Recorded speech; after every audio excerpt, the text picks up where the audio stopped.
In a video that I did earlier this year outlining my experience with open heart surgery, I mentioned that my doctor, cardiologist and surgeon all wanted to put me on a statin drug, but I refused. The following question is quite typical of those I get asked. Now, John sent me this question. I'm taking a statin drug, which I'm not happy about. I see that you refuse to take a statin or any other medication. I would like to know your reasons behind that. A valid question, John, and it is quite a long answer, and so I will break it into 3 separate videos. Before I start on the answer, I want to make it quite clear that the purpose of my raising this and my explanation is not to be construed as giving out medical advice. It is also not telling you that you should stop your medication. That is an issue between yourself and your doctor. My role is to bring to the surface some facts that many people may not be aware of, and as such stimulate them to do their own research and then make up their own mind. The issue of statins and cholesterol is a really big deal, and lives are lost and quality of life is impaired for hundreds of thousands of people throughout the world as a result of a lack of knowledge about the subject. Now, before I go further, it is important that you don't blame your doctor for trying to put you on a cholesterol lowering drug such as a statin.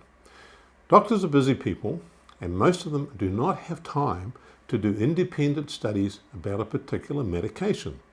Also, they have to be careful that they follow the guidelines for their medical association. If not, they run the risk of getting into serious trouble and even the possibility of being sued. When a doctor prescribes a statin drug, they are generally doing so with the best intention, and that is understandable. Look at this advertisement published in a medical journal for doctors. It is for Lipitor, a statin drug, and is endorsed by a respected doctor. Now, what fair-minded doctor would not be impressed by that and want to prescribe it to his or her patients who were at risk of a heart attack? A 36% reduction of risk? Wow, that is massive. Even I could be tempted with figures like that, but is it really that good? Let's have a closer look. The data determining that reduction of risk came from a study published in the European Heart Journal in February 2008. This study determined that 3.1% of the participants in the study who received a placebo had a heart attack, but only 2% who were taking the drug had one. This is where the reduction of the risk of 36% comes from.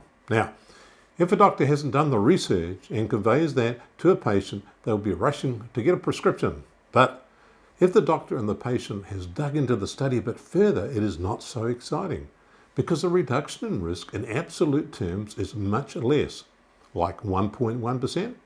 So if you have an improved chance of around 1 in 100 that this drug may reduce your risk of a heart attack, is it worth the potential of suffering all the side effects such as muscle pain, brain fogginess, impotence, and much more from the drug?